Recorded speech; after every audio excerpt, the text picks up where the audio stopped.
सहनावतु सहना भुनक्तु सह वीर्यं करवावहे तेजस्विनावधीतमस्तु मा विद्विषावहे। ओम शांति शांति शांति। कल अनात्म निरूपण बता रहे थे ना, फिर अनात्म निरूपण से क्या हो गया था, बंद हो गया था। कुछ पूछना है? नहीं आगे। तमोगुण कारण शरीर और अनात्म निरूपण। अनात्म निरूपण पढ़ाते हैं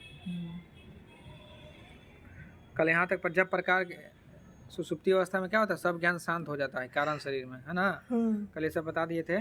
आज अनात्म निरूपण बताएंगे। क्या बताएंगे? अनात्म निरूपण। अनात्म निरूपण। अनात्म मतलब समझते हैं क्या होता है? अनात्म मतलब अनात्म, मतलब जो आत्मा नहीं है।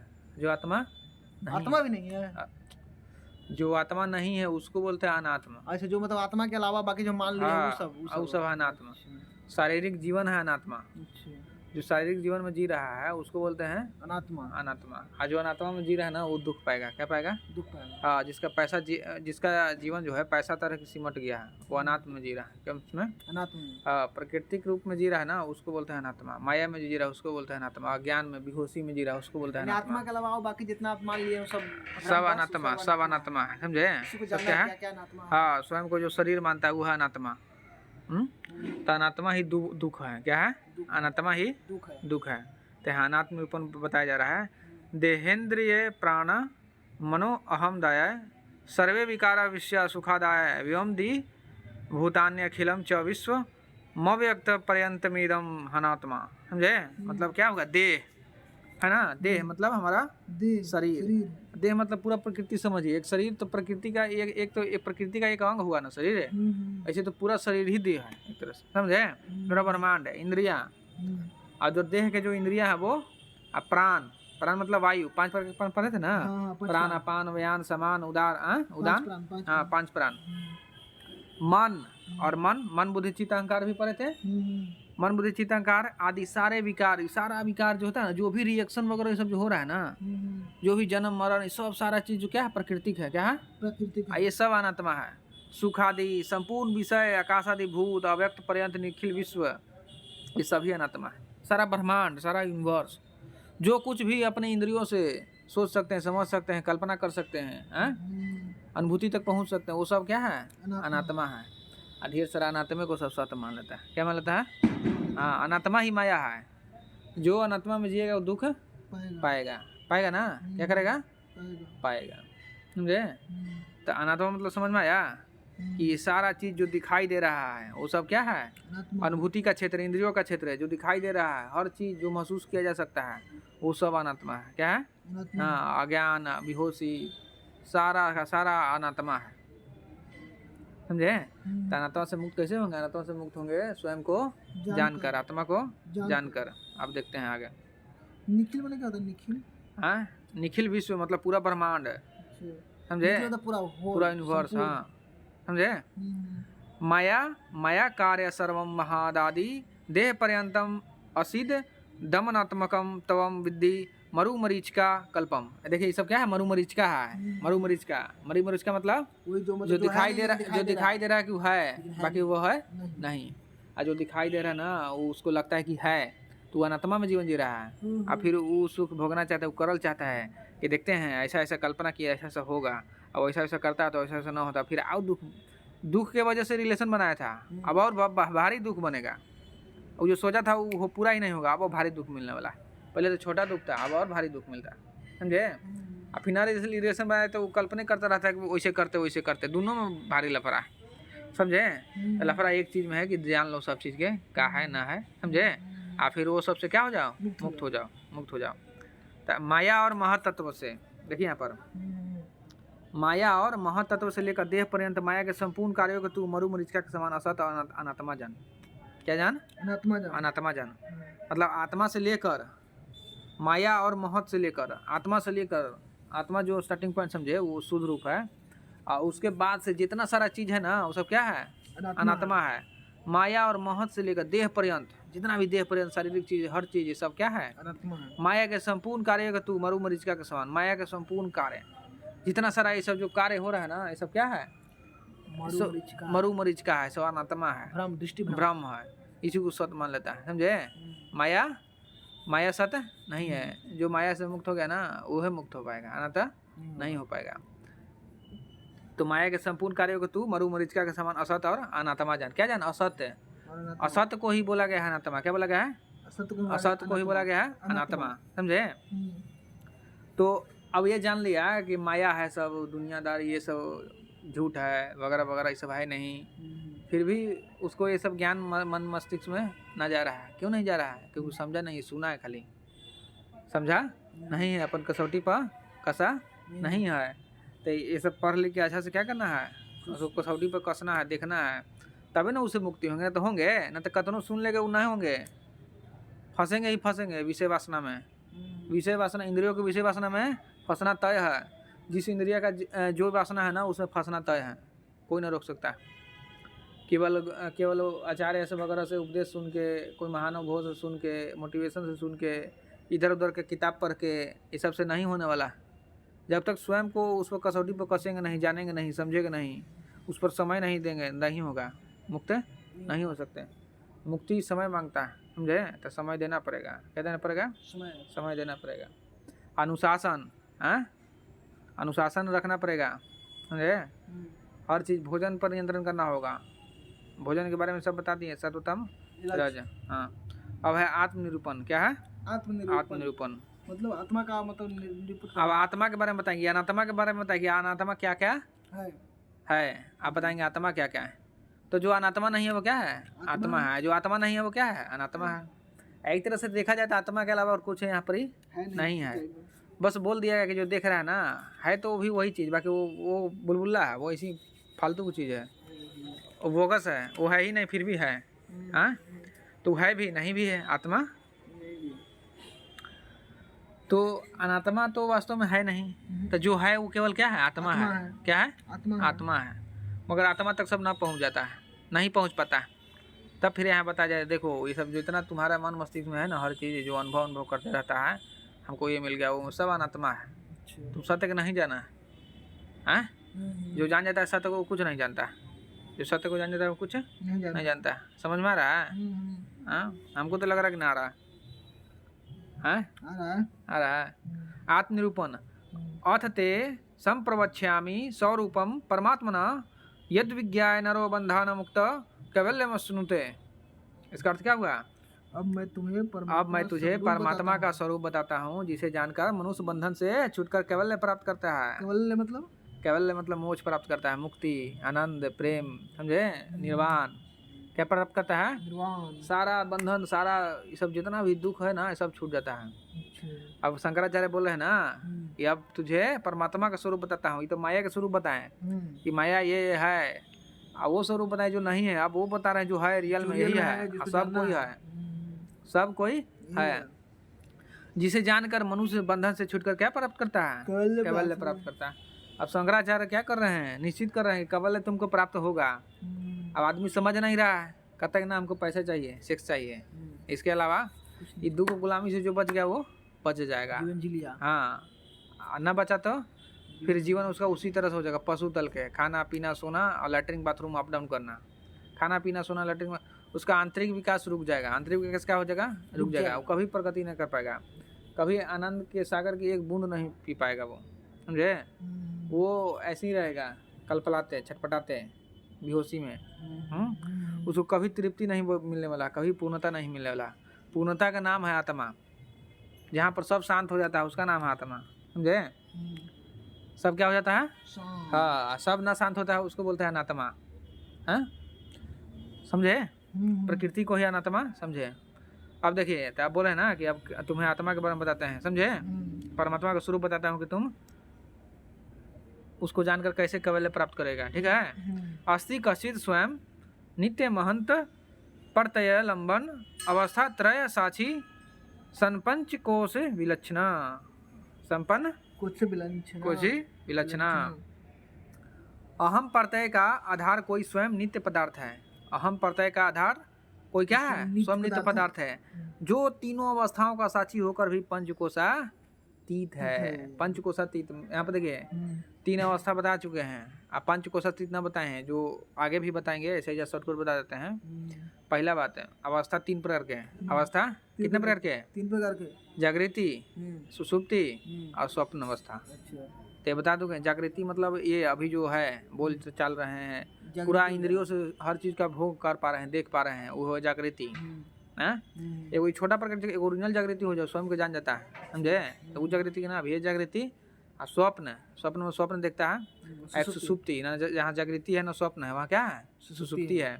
तो जागृति में असुर शरीर का अनुभव होता है, स्वप्न में सूक्ष्म शरीर, और जहाँ स्वप्न न है न जागृति है वहाँ क्या? कारण शरीर। कारण शरीर। आई 300 से जो परे हुए है आत्मा, क्या है? आत्मा। तो ये 3 के बाद है आत्मा। इसी प्रकार से 5 कोष के बाद है आत्मा। तो 5 कोष में कौन सा आता है? कौन सा आता है बताइए जल्दी। आनंदमय कोष, विज्ञानमय कोष, अन्नमय कोष, प्राणमय कोष, और एक और कोई कोष आता है, समझे? तो वो होता है पंचकोश के बाद, समझे? यहाँ पर है। तो ये पंचकोशातीत है। कौन है? आत्मा जो है क्या है? पंचकोशातीत है। तो 3 अवस्था के बाद है आत्मा, अब पंचकोश के बाद है अवस्था। एक अन्नमय कोष, प्राणमय कोष, है ना, आनंदमय कोष, ये सब इस तरह का कोष होता है, बताते हैं अब देखिए, अहम प्रत्यय का कोष क्या है? मतलब मतलब क्या कहते हैं? बताते हैं कोष के बारे में बताएंगे। अहम प्रत्यय का आधार कोई स्वयं क्या है? नित्य पदार्थ है। पंचकोश आगे है, यहाँ पर देखिए, दिखाते हैं।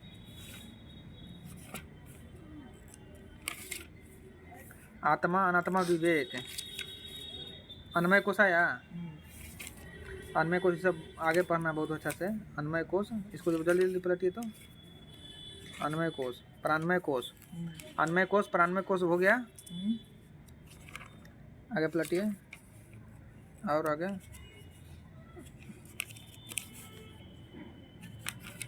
विज्ञानमय कोश ये ना बोले थे ना?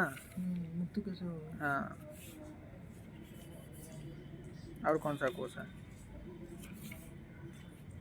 चलिए हम अपने से बताते हैं।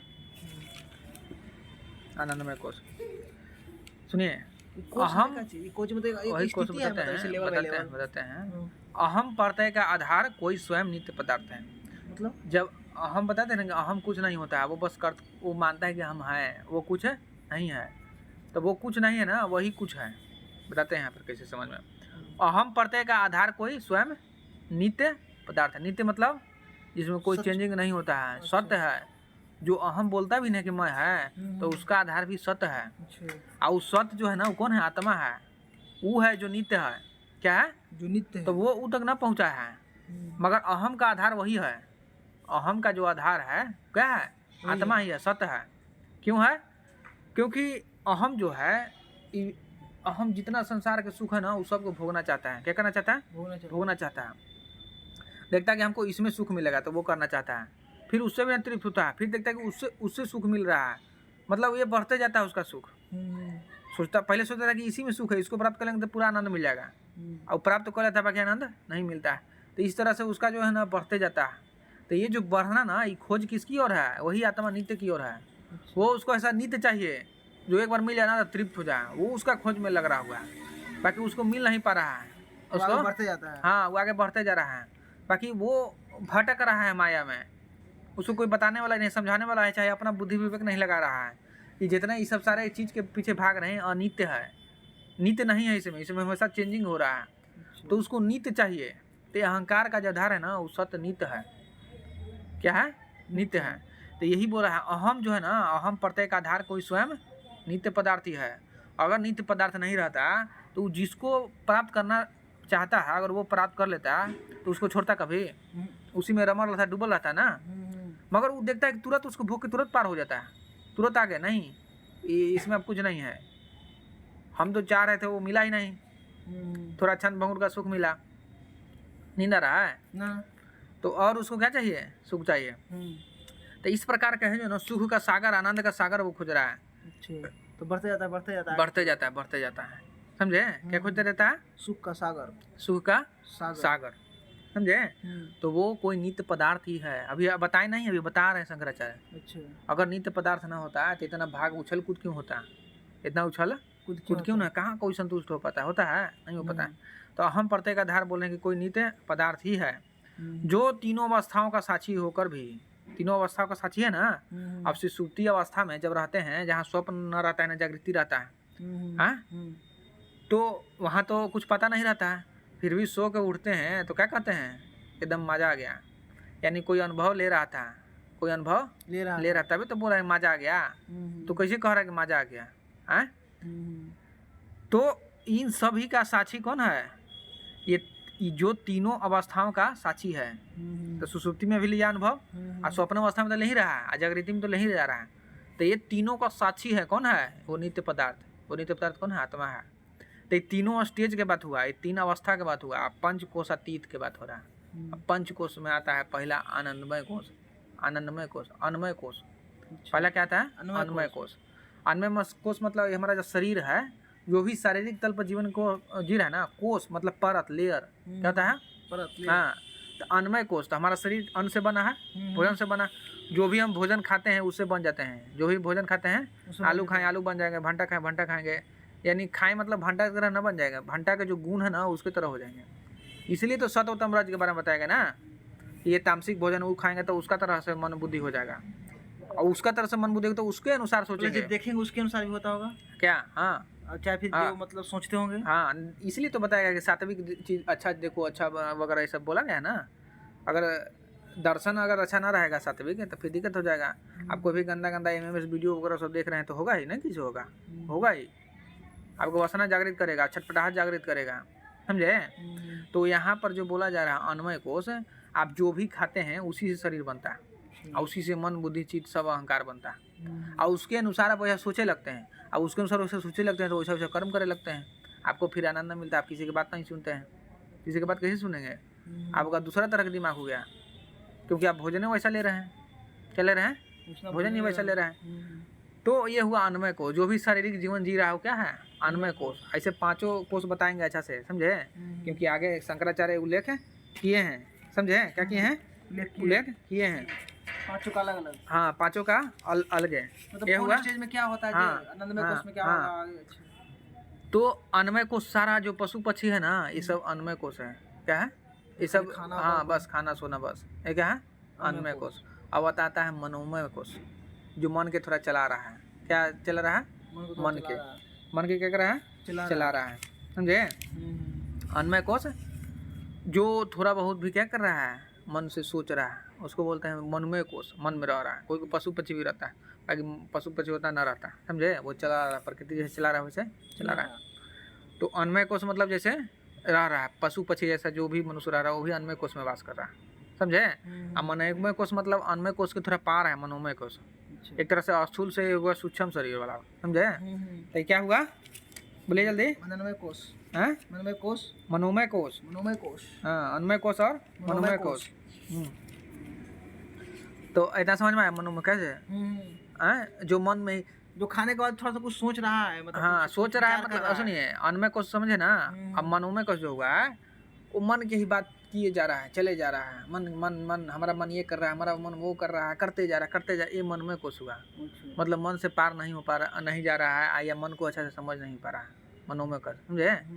मन हमारा ये कर रहा है, वो कर रहा है, ये करेंगे वो करेंगे, करते जा रहा है, कभी भी शांत न मिल रहा है। ये भी जो भाग दौड़ है ना, वही ओरिजिनल मन को प्राप्त करने का, ओरिजिनल जो मिल जाए।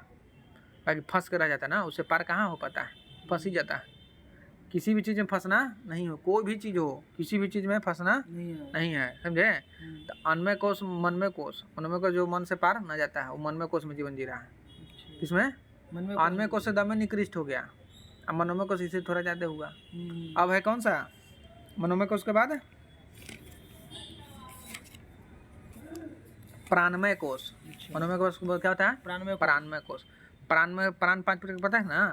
प्राण, अपान, व्यान, समान, उदान, प्राणमय कोश। तो ये सारा जो है ना, ये प्राणमय कोश है, इसमें भी वास करते हैं। अगर ये सब ना रहेगा तो रह पाएंगे? जिसको मैं बोलते हूँ रह पाएंगे नहीं ना। तो ये हुआ प्राणमय कोश, अन्नमय कोश, मनोमय कोश, प्राणमय कोश। अब है विज्ञानमय कोश। क्या है? विज्ञानमय कोश मतलब चिंतन मनन जो करता है, समझता है, स्वयं को जानता है, अपने आप को बुद्धि लगाता है, तर्क वितर्क करता है, उसको क्या बोलते हैं? विज्ञानमय कोश। क्या बोलते हैं? विज्ञानमय कोश। विज्ञानमय कोश। कोश। अब विज्ञानमय कोश के बाद क्या आता है? आनंदमय कोश। क्या आता है? आनंदमय कोश। आनंदमय कोश मतलब होता है आत्मा को जान लेने के बाद जो आनंद मिलता है उसको बोलते हैं आनंदमय कोश। हाँ, क्या बोलते हैं? उसको बोलते हैं आनंदमय कोश। समझे? ये है विज्ञानमय कोश। क्या है? विज्ञानमय हाँ, कोश। तब विज्ञानमय कोश के बाद है क्या? आनंदमय कोश। आनंदमय कोश। समझा या? अन्नमय कोश, मनोमय कोश, मनोमय कोश, प्राणमय कोश, प्राणमय कोश, विज्ञानमय कोश, आनंदमय कोश।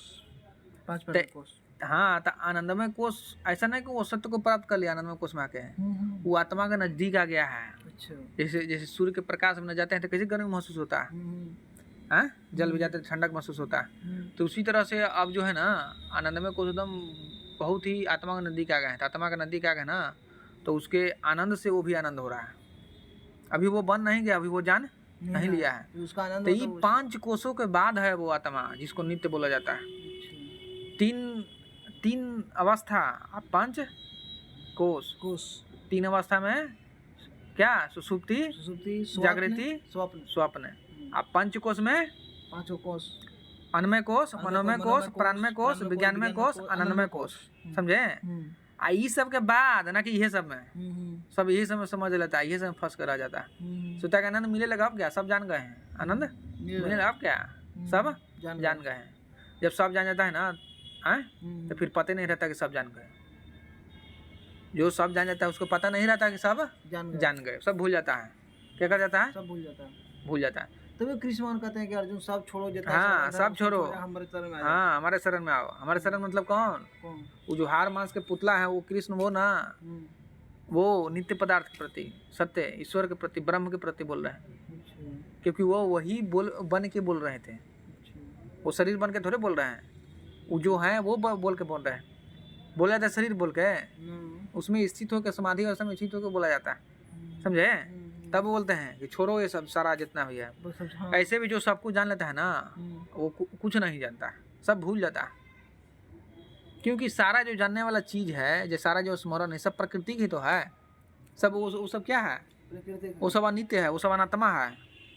सब सारा एकदम क्लियर हो जाता है। एक तरह से समझे तो मेमोरी है ना पूरा डिलीट हो गया, अब पूरा साफ क्लीन हो गया एकदम। समझे? सब क्या हो गया? पूरा साफ, सब डिलीट हो गया। अब कचरा मेमोरी में डाले हुए हैं, ऐसी फूल हुआ, मोबाइल हैंग कर रहा है, सब डिलीट करिए। तो आदमी भी तो इसी तरह से है। इतना सारा एकदम लिए हुए रहता है, कचरा मन में ढोते रहता है, ये करना है, वो करना है, ये वो इधर उधर फालतू उलन फन कचरा ढोए हुआ, क्या हो जाता है? फिर अपने से हो जाता है, अपने से डिप्रेशन में रहता है। डिलीट करिए भाई। तो जो सब जान जाता है ना वो क्या करता है? सब डिलीट कर देता है। वो सब कुछ नहीं जानता। सब जानने के बाद भी वो सारा चीज़ भूल जाता है। तो एक तरह से सारा चीज़ भूल रहे हैं ना धीरे धीरे, तो वो भी क्या है? जानने का प्रगति है। क्योंकि कचरे चीज़ को याद कर रहे थे, अब अच्छा चीज़ को याद करेंगे। अच्छा चीज़ को भी याद करके फिर वो भी भूल जाएंगे। समझे? क्योंकि अब वो हो गया, अब याद करने की क्या जरूरत है। तो अहम प्रत्यय का जो आधार है ना, अहम प्रत्यय का आधार जो है ये क्या है? कोई स्वयं नित्य पदार्थ ही है। ये जो नित्य पदार्थ है ना 3 अवस्था से परे या 5 कोशों से परे है। 3 अवस्था से परे और 5 कोशों से परे, वहाँ तक पहुँचना है। ये है जीवन की यात्रा। जो यहाँ तक पहुँच गया ना उसको मिलेगा आनंद, उसको मिलेगा मुक्ति, निर्वाण कैवल्य। जो फंसा का फंसा रह गया पैसा और नर और मादा के खेल में, वो गया क्योंकि उसके आगे वो सोच ही नहीं सकता, वो गुलाम हो जाता है उसका। जो इस गुलामी से बच गया वो प्राप्त करेगा। क्या करेगा? प्राप्त कर लेगा। तो इतना भी जो समाज में है 3 स्टेज से ऊपर उठना चाहता है, 3 अवस्था से उठल जाता है, कि 5 कोशातीत होना चाहता है, जानवे नहीं करता है इसके बारे में, बताता है। जानल कहाँ चाहता है? वो तो जानना नहीं कैसे चाहता है, नहीं जानता कि भगवत गीता हमारा ग्रंथ है। पढ़ेगा कौन? कोई नहीं पढ़ेगा कौन? हाँ, तो ये तो सब बुद्ध के सब जानते, लेकिन बुद्ध बनना कहाँ को चाहता, खाली बस बुद्ध भगवान के जा रहे हैं खाली मूर्ति देखे। हाँ, वो जब फोटो खींचेंगे जानेंगे नहीं कि बुद्ध कौन है। पावापुरी में जाएंगे, महावीर भगवान भी फोटो खींचेंगे, घूम रहे हैं। सब भोगवादी प्रवृत्ति हो गया। पैसा हो गया, 4 व्हीलर नया खरीदा गया, अब जाएंगे एकदम भोगेंगे सगरो, कार्बन उत्सर्जन करेंगे, धुआं प्रदूषित करेंगे, धुआं निकालेंगे, आप पूरा देखेंगे, घूमेंगे एकदम, खाएंगे मौज, इधर प्लास्टिक उधर प्लास्टिक फेंकेंगे, इधर बोतल उधर बोतल फेंकेंगे, खाना फालतू का खाना एकदम खाएंगे। अब बीमार होंगे अपने से, फिर उसमें दवाई करेंगे, ये करेंगे, वो करेंगे, चला जा रहा है सब ऐसी अर्थव्यवस्था। समझने वाला कोई है ना। बुद्ध भगवान, महावीर भगवान, जितना सारा भगवान के सब नष्ट कर दिए हैं, सब भोग की वस्तु बना दिए हैं, सब शोभा की वस्तु बना दिए हैं। घर में लगाएंगे फोटो और क्या क्या लगाएंगे, मूर्ति, कि देखे में अच्छा लगता है। देखे में अच्छा लगने से होगा? हाँ, कि समझे से होगा, वैसे सब बन जाने से होगा। समझे? तो पंच कोश अतीत कोई नहीं होना चाहता, सब अन्नमय कोश में रहना चाहिए। सब अन्नमय कोश में रहना चाहता है, प्राणमय कोश। हाँ, अन्नमय कोश, प्राणमय कोश। प्राणमय कोश में तो सब रहता है जो सांस ले रहा है, प्राणमय कोश। विज्ञानमय कोश थोड़ा बहुत कम होता है, वैज्ञानिक हो गया, चिंतन लेखक, ये सब हो गया, ये सब विज्ञानमय कोश है। समझे? आनंदमय कोश तो आध्यात्मिक होता है। आनंद केवल मिलता है आध्यात्मिक व्यक्ति को, और किसी का अधिकार नहीं है। ऐसा नहीं कि कोई अधिकार देगा, ये अपने लेवल जाता है। कोई दे देगा कि हाँ विज्ञान में तुमको आनंदमय कोश के है, ठीक, तुम हो अधिकारी, हो, बाकी बनोगे तब हो। अधिकारी तो सबको ही है, लेकिन सबको है। हाँ, तब मिल जाएगा, इसे इसको प्राप्त किया जाता है। हाँ, तो जो होना चाहेगा उसके लिए ना है सब। तो तीन अवस्था और पंच कोशातीत, तो तीन अवस्था में भी नहीं है नित्य पदार्थ, और पंच कोशातीत में भी नहीं है। वो आनंद भी जो है ना, वो भी मूर्खता। परमानंद की बात यहाँ किया जा रहा है, और वो परमानंद क्या है? आत्मा है। क्या है? आत्मा है। परमानंद क्या है? आत्मा है। आत्मा है। समझे? क्या है? आत्मा है। फिर सुनिए, जागृति, स्वप्न, सुषुप्ति, इसके बाद है आत्मा। फिर से अन्नमय कोश, प्राणमय कोश, मनोमय कोश, विज्ञानमय कोश, आनंदमय कोश। इस सब में भी नहीं है नित्य पदार्थ, इसके बाद है। इसके क्या है? बाद है। समझे? तो ये समझ लीजिए कि अन्नमय कोश में कौन सा जीवन बिता रहा है व्यक्ति या पशु। तो अन्नमय कोश, प्राणमय कोश में सब जीव जंतु, मनुष्य भी है। आप विज्ञानमय कोश कम व्यक्ति है ना, और मनोमय कोश मनुष्य ही, पशु पक्षी में कोई। आनंदमय कोश केवल आध्यात्मिक व्यक्ति, आनंदमय कोश केवल आध्यात्मिक व्यक्ति। ये सब के बाद जो है ना, वो केवल मुक्त पुरुष। केवल आनंद कहने से कि हम आनंद में रहते हैं, वो मुक्त पुरुष नहीं है, क्योंकि वो आनंद कोश में है, वो भी आनंद ही कोश में है। मुक्त नहीं है ना, कैसे मुक्त है? प्रकृति अभी कोई आनंद, कोई लेने वाला है, आनंद है, वो जो लेने वाला वही ना मय है, वही ना अहंकार है। तो अहंकार खत्म हुआ कहाँ? अहंकार अभी तुमको लग रहा है कि हम आनंद ले रहे हैं। जब तक लग रहा है कि आनंद ले रहे हैं, यानी कोई दूसरा है। जब तक कोई दूसरा है, तब तक तुम केवल प्राप्त नहीं कर सकते। एक होना होगा। क्या होना होगा? ये भाव ही नहीं रहे कि हम आनंद ले रहे हैं, ये भाव मिट जाना चाहिए। जब तक मिटेगा नहीं, तब तक वो अहंकार है। क्या है? अहंकार है। तब जो है ना, तब बुद्ध कहलाने का अधिकारी है, तब घोषणा कर सकते हैं। समझे? क्या कहलाने का अधिकारी है? बुद्ध कहलाने का। समझे? पंचकोशातीत। उसके बाद समझ में आया? तो आप देख सकते हैं बुद्धिजीवी पुरुष को, समाज में सभी लोगों को आप कल्पना कर सकते हैं, आप कंपेयर कर सकते हैं कि ये कौन अवस्था का है, ये कौन अवस्था का है। समझे? और उस अवस्था से आप लगा सकते हैं कि कितना सुखी है, कितना दुखी है। यही ना आत्मज्ञान है। आत्मा के बारे में तो यहाँ बताया जा रहा है। आत्मज्ञान जो जानता है वो सब बताते हैं, कौन सुख में रह रहा है, कौन दुख में रह रहा है। पूरा थर्मामीटर में कैसे बुखार चेक कर लेते हैं, उसी तरह से उसका एक झलक, आत्मज्ञानी व्यक्ति एक झलक उसका देख लेगा तो बता देगा तू सुखी में है कि दुखी में, क्या कर रहा है वो। समझे? क्या जानता है, क्या नहीं जानता। तो अब आप आपसे कंपेयर करिएगा कि इसका कोष क्या है, उसका कोष क्या है, इसका कोष क्या है। समझे? इसका कोष क्या है, उसका कोष क्या है, देख लीजिएगा। समझ में आया कि ना? यार तो ये है पंचकोशातीत। इसका मतलब लक्षण किसका होता है? जैसे अन्नमय कोश। हाँ। इसमें क्या है? मतलब बस खाली खाएगा बस, और कुछ नहीं, बस सब कोई लक्षण होता है? अन्नमय कोश, प्राणमय कोश, मनमय कोश, क्या है? हाँ, तो ये सब बोले ना, ये सब बाद में बताएंगे। अच्छा, इसका फिर एक चैप्टर है, एक है ना, प्योर है, ऐसे बता देते हैं। क्या पूछना है बोलो ना? सब तो चैप्टर तो पढ़ेंगे, अच्छा से जानेंगे। क्या तभी पूछ लीजिए, फिर आप बाद में पूछिए। वही कि अन्नमय कोश आया तो उसमें मतलब कोई प्राणी, उसका क्या क्रियाकलाप होता है? आनंदमय कोश बताते हैं। आनंदमय कोश मतलब ना, उसको आनंद आ रहा है। क्या रहा है? आनंद आ रहा है, और उसको ये भाव है कि आनंद आ रहा है, यानी हम है एक और कोई है जो आनंद ले रहा है। एक जो ले रहा है, एक जो जिससे ले रहा है, वो दो। तो ये जो है ना, ये भाव रहता है कि एक मैं हूँ, एक जिससे आनंद ले रहे हैं, तो दो का भाव है। आप पूरा फिर सब सारा कर्म कर रहे हैं वगैरह वगैरह। तो ये हुआ इसका, ये हुआ स्टेज, ये हुआ इसका स्थिति। सबसे बोलते आ रहेगा आनंद में है, आनंद में है, तुम भी करो ये वगैरह ये सब, समझे। ये है स्टेज। अब किसका स्टेज आना है? शुरू वाला का जो अन्वय कोश। अन्वय कोश को तो बता ही दिए। अच्छा, जो भी शारीरिक तल जी रहा है, कुछ सोचना वगैरह है, बस खाना सोना हगना, खाना सोचना, खाना सोना हगना है बस, मतलब प्रकृति जितना करवाना चाहता है उतना ही कर रहा है, वो हुआ अन्वय कोश। जैसे पशु पक्षी के देख लेते हैं, बस खाना खाया दम मद मस्ता, ये हुआ अन्वय कोश। उसके बाद मनमय कोश, इसमें जो सोचता है, थोड़ा सा सोच रहा है, हाँ जो सोच रहा है, सोच रहा है वो है ना कि विज्ञान जैसा, विज्ञान में तर्क वितर्क जाना चाहता है सत्य को, नहीं, वो फंसा हुआ है मन में। हमारा मन ये कर रहा है, हमारा मन वो कर रहा है, हम ये करना चाहते हैं, वो करना चाहते हैं, हाँ, हमको ये नहीं हो रहा, वो नहीं हो रहा, ये हो मनमय कोश।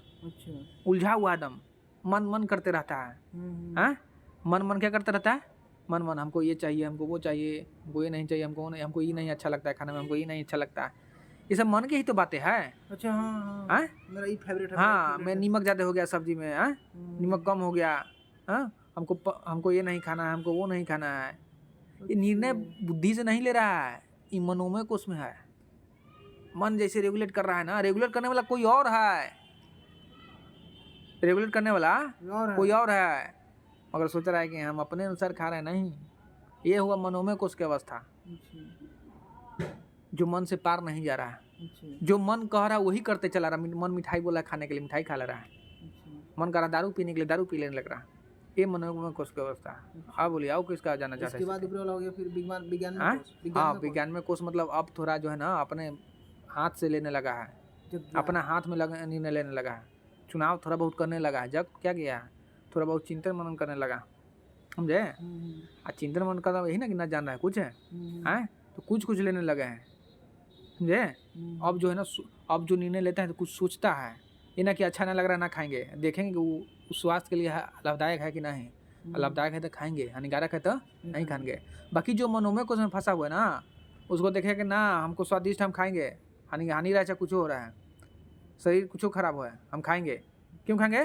क्योंकि मनोमय कोश में है, समझे, मनोमय कोश में है। अब विज्ञान में कोश मतलब अब सोच रहा है, अब वो अपने अनुसार निर्णय लेना चाहते हैं। अब भूल भी हो सकता है, क्योंकि अब अभी तो वही कर रहा है। अभी विज्ञान में कोश के पार जाएगा तब विज्ञान में कोश में पारंगत होगा, समझे। और बोलिए, उसके बाद आनंदमय कोश। हाँ, विज्ञान में कोश आनंदमय ना, हाँ, आनंदमय कोश बता दिए ना, अन्नमय, मनोमय, विज्ञान में प्राणमय, उसके बाद विज्ञान में। प्राणमय नहीं समझे? प्राणमय मतलब सांस जो ले रहे हैं, अप डाउन हो रहा है, इसमें भी कंट्रोल कर सकता आदमी, इसमें आदमी कंट्रोल कर सकता है। नहीं, ये तो प्रकृति का है कंट्रोल। बताए थे ना 7 चक्र है, तो वो 7 चक्र क्या है, यही सब ना है। 7 प्राण जो बताए थे, हम छींक रहे हैं, हम चल रहे हैं, ये सब प्राण का ही तो है। अगर प्राण निकल जाए तो प्राण निकल जाएगा तो उसका शरीर चलते रहेगा। अच्छा, कोई कहता है छींकने से शुभ होता है, वो सही है ना? गलती है। छींकने से क्या शुभ अशुभ हो, छींक दीजिए अभी, हाँ, उससे क्या होगा? फालतू का सब ऐसे ही अपने से बना लिया। तो कोई कहता है बिल्ली रास्ता काट दिया था, कुछ ना, हम जब भी काटते हैं, हम बहुत बार गए हैं, कुछ ना होता है। या कोई कहता है कोई की हो भी गया तो बिल्ली से हो गया। अच्छा, कोई दूसरा कहने से कोई के बारे में अशुभ होता है? मान ली कोई दूसरा हमारे बारे में अशुभ कर दिया तो शुभ हो जाएगा? नहीं होता है, कुछ नहीं होता, खाली इसी मन का ढोंग है। हाँ, मन का ढोंग है, हमरा इसे कह दिया था, इसे हो गए। आप जब उस पर मन पर चढ़ा लेते हैं ना, आप उसका यानी गुलाम होने लगते हैं, आप वैसा बनने लगते हैं। कहानी सुना ना एक है पंडित का, वो बकरी मिलता है दान में, हाँ, बकरी दान में मिलता है, गधा लग रहा है, कुत्ता, हाँ, कुत्ता लग रहा है। अब वो एगो नहीं सब बोल देता है, ढेर है, तो अहंकार है, अहंकार का तो अपना चीज है नहीं, हाँ, वो तो जानता स्वयं को है नहीं। अब बोल रहा है सब बोल रहा है तो झूठ कैसे होगा? सही है।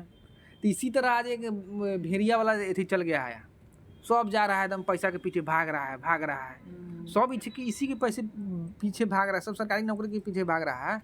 इसका मतलब जो है ना, यही सच है, यही जीवन का लक्ष्य है, यही क्या है, जीवन का लक्ष्य है। और भागते रहता है, तो उससे किसका भला होने वाला? नहीं होने वाला, आपका भी भला नहीं होने वाला। क्योंकि आप जब भाग रहे हैं ना, तो ये आपका चुनाव नहीं है, इस समाज आपका करवा रहा है ऐसे, यानी समाज का गुलाम है। इसलिए धार्मिक विधि सब डरता है, क्योंकि कोई क्रांतिकारी हो जाता है और वो किसी की बात नहीं सुनता है और किसी के पथ पर नहीं चलता है, वो अपना पथ पर अपना पथ पर चलता है, अपना नया पथ पर बनाता है। भेड़ चलना है, एक दिन भेड़ गया, सब जा रहा है, समझे। सब कहता है भगवान से मांगो, भगवान से मांगे से मिल जाता है? नहीं मिलेगा, उसके लिए कर्म करना पड़ेगा, कर्म। कुछ नहीं, कुछ होने वाला है अपने से। अच्छा, अपने अलावा यहाँ और कोई कुछ नहीं है। अच्छा, पूजा पाठ से क्या फायदा है? हाँ, पूजा पाठ से क्या फायदा है? पूजा होता है मन की साधना। पूजा बोलते हैं किसके फायदा न पर ना जाइए। ये वो ना सब सामान ला के फल फूल ला के पूरा दौरा सजा के पूरा कर रहा है, वो तो पूरा वो सब। वो प्रकृति पूजा हुआ। प्रकृति अच्छा। पूजा मतलब प्रकृति से हमको कुछ लाभ हो रहा है। अच्छा। हाँ, जैसे सूर्य के पूजा की अर्थ वगैरह दे रहे हैं, तो सूर्य से ये ऐसी धन्यवाद दिए है ना। अच्छा, आपको मतलब हाँ, मतलब पूजा मतलब मेन पूजा मतलब मन का साधना। हाँ, मन की साधना। मन को अगर मन जो होता है जिस भी विधि से मन जो होता है साफ हो रहा है, शुद्ध हो रहा है, उसको बोलते हैं पूजा। चाहे फिर नाम जप करो, नाम हाँ, उसको बोलते हैं पूजा। अच्छा। समझे। और फिर ये सबसे ऊपर उठना रहता है ना कि यहीं तक फंस गए। अच्छा। पहला क्लास में पढ़ रहे हैं कस कबूतर खस खरगोश, तो कबूतर क्यों दिखाया जा रहा है? क ख ग सीखने के लिए नहीं, क ख ग सीख सके इसलिए कबूतर दिखाया जा रहा है। अब क ख सीख जाएंगे तो कबूतर दिखाना पड़ेगा आपको, तो इसलिए ये सब चिन्ह और प्रतीक है। अच्छा। अब पहले क्लास में रहेंगे। भगवान का रूप ना है कुछ? भगवान का कुछ रूप नहीं है। एकदम तो कभी कभी भगवान के अगर जैसे ध्यान लगाते हैं तो फिगर आता है सामने कृष्ण भगवान के। हाँ, तो देखें सब इसलिए वो फिगर आ जाता है ना। हाँ, वो जितना भी फिगर है वो सब माया ही है। अच्छा। वो सब झूठ ही मानिए, असत्य ही मानिए। खाली नाम ही मेन सच है, नाम जो सच है वो सच है। नाम भी ये सब अभी ही दिखाया जा रहा है ना, वो सब के भी परे जाना पड़ेगा। अच्छा। सब चीज के परे जाना पड़ेगा, बिना परे हुए जगह इसका नहीं होगा। निर्णय कौन लगा कि हम मतलब उन्नति कर रहे हैं कि नहीं कर रहे? इसका क्या पैरामीटर मेजर इसका आप ही ना देखेंगे कि हम आनंद की ओर जा रहे हैं कि नहीं जा रहे हैं। जो पंचकोशातीत देखिए, पंचकोशातीत अभी जो बताए हैं, अन्नमय कोश, मनोमय कोश, विज्ञानमय कोश, प्राणमय कोश और आनंदमय कोश। तो ये देखिए कि हम कहाँ हैं। कभी कभी ऐसा होता है कि एकदम खूब हम आनंद में हैं, मस्त हैं। कभी कभी लगता है कि मन का स्थिति ऐसा हो गया एकदम पूरा उलझन में फंस गए। हाँ, तो फिर कैसे डिसाइड करें कि हम सही हैं कि गलत, कहाँ जा रहे हैं, कौन कोर्स में हैं, कैसे हैं? अगर नहीं हो पा रहा है ना तो मार्गदर्शन लेना चाहिए। अच्छा। ना तो अपने आगे तो अपने ही प्रयास करना चाहिए, उसको युद्ध लड़ना चाहिए। और ना हो तो फिर कृष्ण के वही शरण मन के उलझन में फंसता है, ये सबसे बड़ा प्रॉब्लम है, उलझा देता है। फिर कृष्ण के शरण लेना चाहिए। अच्छा। समझे। अर्जुन जब पूरा दुविधा में हो गए तो किसके शरण में गए? कृष्ण के। ये थोड़े के अहंकार बस बोले कि ना तू तो दोस्त यार है। हाँ, क्या किए? दोस्त यार है वो। वैसे नहीं होता। जब लग रहा है कि ना कि अब हमसे उलझ रहा है, ऐसे तो अपने से करना चाहिए। कभी कभी ऐसा होता है कि मन में कोई विचार आया तो बोला ठीक है इस पर कुछ सोचे लगे, सोचते फिर आया जाता है, उलझ गए तो फिर प्रॉब्लम हो जाता है, फिर छोड़ के भागे पड़ता है वहाँ से। भगोड़ा ना बनना है। अच्छा।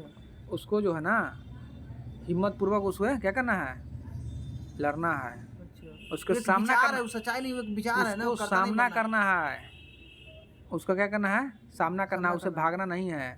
भागेंगे तो कब तक बताते रहेंगे कोई? देखिए कि सच्चाई क्या है। इससे कभी लगता है मन में बैठे लगता है कि हम गाड़ी चला रहे हैं, एक्सीडेंट हो गया, मर गए, ऐसे विचार आ गया। तो उस पर जाना अंदर तक सच्चाई क्या है। भागेंगे तो फिर आओ घर बना लेगा।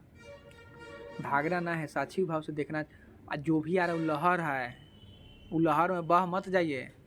जो भी मन में उठ रहा है, जैसे समुंदर है, समुंदर में कितना जल स्तर जो है कितना उथल पुथल हो रहा है। उसका लेयर देखिए, पूरा उथल पुथल, हमें कभी शांत नहीं रहता है। जैसे शांत जल जो बोलते हैं, जैसे कुआं का जल है उसमें शांत रहता है, मगर समुद्र का जल शांत रहेगा नहीं।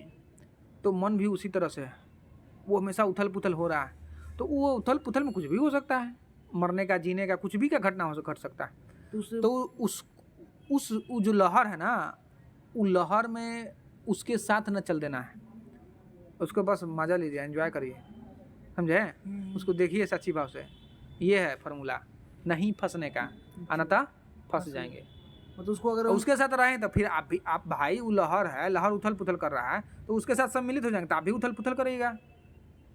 कोई ब्रेक डांस थी देखे ना, झूला बाहर से देख रहे हैं तो खूब है, अच्छा देख रहे हैं, अच्छा दिख रहा है। अब उसमें इन कर गए तो आप भी वैसे से घूमिएगा ना। तो इसको ये मतलब प्रैक्टिस करना पड़ेगा इससे होने के लिए कि एकदम वो लहर उठे तो बस खाली साझे भाव से देखना है। तो फिर कृष्ण भगवान क्यों बताते हैं अभ्यास की बात क्यों करते हैं? यही ना प्रैक्टिस है, अभ्यास है। अभ्यास के बात क्यों करते हैं कृष्ण भगवान? भगवद गीता में अभ्यास की ही तो बात करते हैं। अभ्यास करो, बिना अभ्यास के ना होगा, बिना अभ्यास के नहीं होगा। वैराग्य और अभ्यास। वैराग्य मतलब वो सच्चाई जान गए कि खराब है तो खराब है, बात वैराग्य हो गया।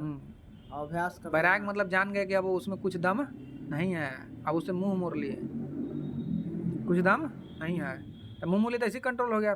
फिर भी कहेंगे नहीं थी अभ्यास चाहिए, तो फिर भागेगा, क्योंकि तू अभी कच्चा खिलाड़ी है।